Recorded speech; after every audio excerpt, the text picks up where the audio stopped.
There used to be a time when car companies cared.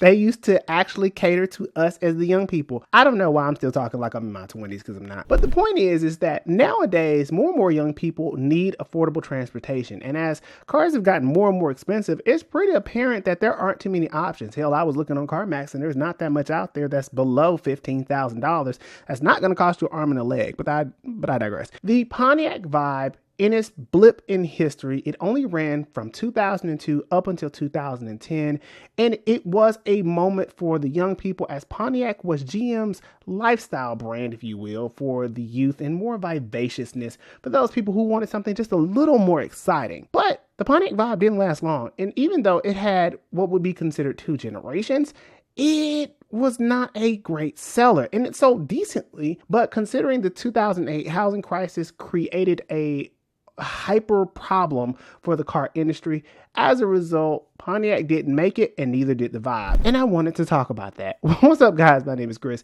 and welcome to The Breakdown, where we talk about everything cars, news, and reviews. If you're new to the channel, welcome. If you're not, welcome back. So, as always, I like to do a poll every week, and of course, you guys are going to have to bear with me because I am a one-man show doing all these productions. So, if it takes me a little longer, you know why. And I said I was going to do better about scheduling, but that's besides the point. But the Pontiac Vibe during its time was really a moment in history. And Pontiac was a somewhat failing brand in between the late 1990s, mid 2000s. And outwardly, the Vibe emerged and created something a little more practical, but fun for the younger buyer. And in a world where there was simply the Corolla, the Civic, even the Ford Focus at the time, the Pontiac Vibe was a very different thing, considering it was a hatchback that was based off a Corolla platform. The history between the Pontiac Vibe and Toyota and GM stems back as far as 1984, but we'll get into that more into the video. But I wanted to talk about that today. So in this video, we will not only be talking about Pontiac's last Vibe, as it was one of the last cars to roll off the line, but more importantly, the relationship between GM and Toyota, and how that changed the relationship and the way that General Motors builds cars today.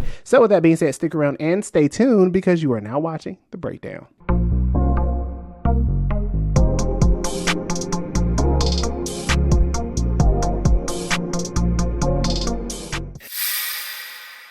Okay, so the Pontiac Vibe was a car that was created back in 2002, and it was a joint venture between Toyota and General Motors. And General Motors and Toyota have had a long history, and getting into it, our story begins back in 1962 in the Fremont plant, where a lot of General Motors cars that you know and love today were made. They could be the Buick Regal, they could be the Chevy pickup trucks, the GMC pickup trucks. There were quite a few cars that were made at this plant, but this plant was a very different plant than many of the other plants within General Motors, and the result was that basically they were out of pocket. Learning the story, the Fremont plant was so out of pocket. There were constant strikes. People were constantly calling out. There was a lot of drugs, and well, we don't know about drugs, but there was a lot of alcohol and even sexual encounters amongst co-workers at this plant. So much so that it would be very common for somebody to call out and stop the line, and the managers not even be able to start the line. But this became such a problem for General Motors, and of course, because of the United Auto Workers Association, this led to a very problematic situation because they really couldn't get it together. And as a result, General Motors constantly threatened to close the plant, and eventually they did, leaving many workers out of work. But Toyota saw this as an opportunity. Toyota decided that once they closed the plant, we should probably schmooze over GM and see if we can get into this market. And for context, the 1973 gas crisis had just passed, and Toyota needed a way in because there was still being tariffs placed on the Japanese imports and German imports. And Toyota saw it as a good opportunity to use this plant to get General Motors together. And General Motors had been trying for the last couple of years up until this point to try and see if they could get their workers in line, and it just was not working. Well, Toyota offered to step in and to help streamline a lot of their processes and to create some good things out of this partnership. And General Motors got a better way of working, and Toyota got a way into the United States. And this particular proposal created the NUMMI manufacturing plant, which would stand for New United Motoring Manufacturing Incorporated. Now, this was a joint venture between Toyota and GM. And the very interesting thing is that eventually eventually this plant would be disbanded later on in the story and would eventually be taken over and is now being utilized by Tesla, which is absolutely insane to me, but whatever. The thing is that for Toyota, they needed to wait into the United States and they needed a way to get past the tariffs because it was pretty tough for them because they were still trying to make a name for themselves post the crisis. And so General Motors thought it would be a great idea. And at first they were a little hesitant to follow Toyota's way of doing things. And Toyota pretty much was like, hey, if you just listen to us, we know what we're doing. We're going to focus on some teamwork. And the name of this manufacturing process is called the Toyota Production System, which basically emphasizes teamwork. Now, prior to Toyota entering into the belt, GM had a huge problem with manufacturing, so much so that it seemed as though the morale in the Fremont plant was just down. And there was even rumors of, and I don't think there were rumors, there was rumors of people putting Coke bottles into the doors. The engines were backwards. The front end of a Regal had the front end of a Chevy. It was just chaotic. So Toyota stepping into the playing field really helped General Motors to understand some things, but it didn't come without some reluctancy. Now, the first car to come out of the NUMMI plant was a Chevy Nova. And prior to, the General Motors workers wouldn't have gave a hot damn about the car that they had just produced. But once Toyota stepped in, and of course, once the managers persuaded and got buy-in from the factory workers, that led to a better sense of morale. However, Toyota didn't necessarily fully get General Motors to buy in. There was still some hesitancy, but we'll talk about that later. In this process of NUMMI comes in and they are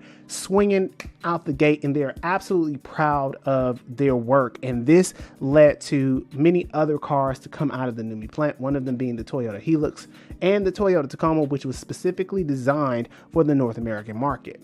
And another popular car outside of the Chevy Nova that also came out of this plant was the GL Prism. I bet y'all don't even remember that. And I always thought it was interesting because this was one of the few cars that I always thought looked like a Toyota, and I couldn't figure out why the GL Prism looked like a Toyota so much. That's because it was one. And the Fremont plant also produced Corollas as well, and they produced a few good hits. And this was before Toyota completely invested into the manufacturing in the United States, which of course you guys know the Camry and many other cars are still made in Kentucky, which was one of their first big major investments. But the relationship between Toyota and General Motors extends so much further, but it became harder for General Motors to almost accept what was going on. And I think that's also why we start to see a lot of cost cutting and we start to see a lot of issues with the General Motors products and the Ford products in the 90s, because there's so much hesitancy about trying to adopt the Japanese way of manufacturing. We even saw that with Chrysler with Lee Iacocca and him and his Mitsubishi and Chrysler Ventures, and that was just a mess. But the Pontiac Vibe came in at 2002. Now, mind you, the Pontiac Aztek had just debuted and people thought it was frumpy and ugly. And the Pontiac Vibe at this time was based off of that design language.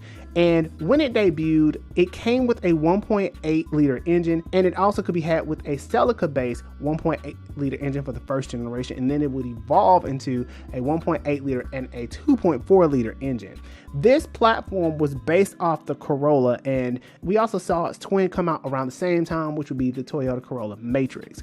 The Corolla platform at its debut during this time really represented what it meant to be young, vivacious, and to be a part of that youthful lifestyle. Now, granted, it wasn't a fast car, but that was never Corolla's. And it was very interesting for General Motors to choose Pontiac as the one to adopt this situation, because you didn't see it too many other models and brands. We didn't see this in Chevy. We didn't see this in Buick. We didn't see this. And you know, those cars back then were very copy paste. It was different than what they had done with the Pontiac Grand Am, the Bonneville, the Grand Prix, you know, the Firebird. This was very different from them and almost a little muted, but it was a vibe because the interior space was practical. The reliability was on par with Toyota, so you knew what you were getting, and it was cheap and it was affordable, and that's what made this car different.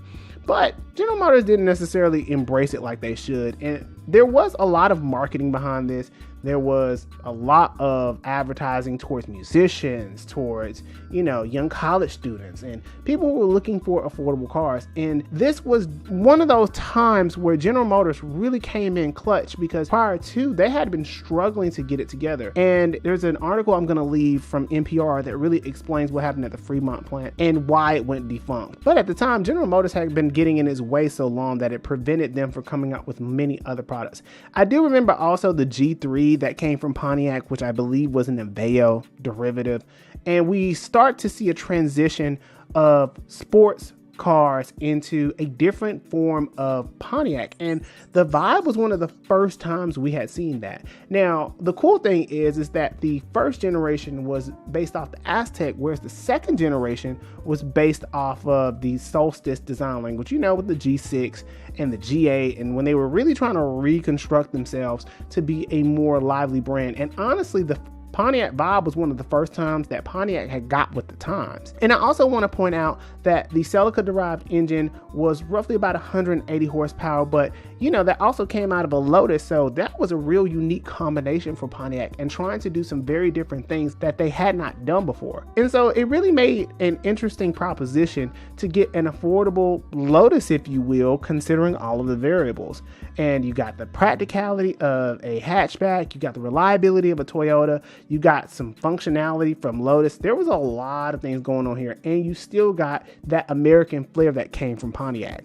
Now, fast forward into 2008, and we are reaching the housing crisis, and of course, General Motors start looking at them books.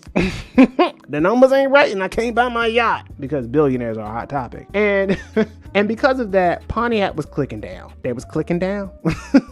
Unfortunately, the brands that were saved as a result of the bankruptcy bailout were far and few between, and unfortunately, the Pontiac, along with its many other models, was defunct.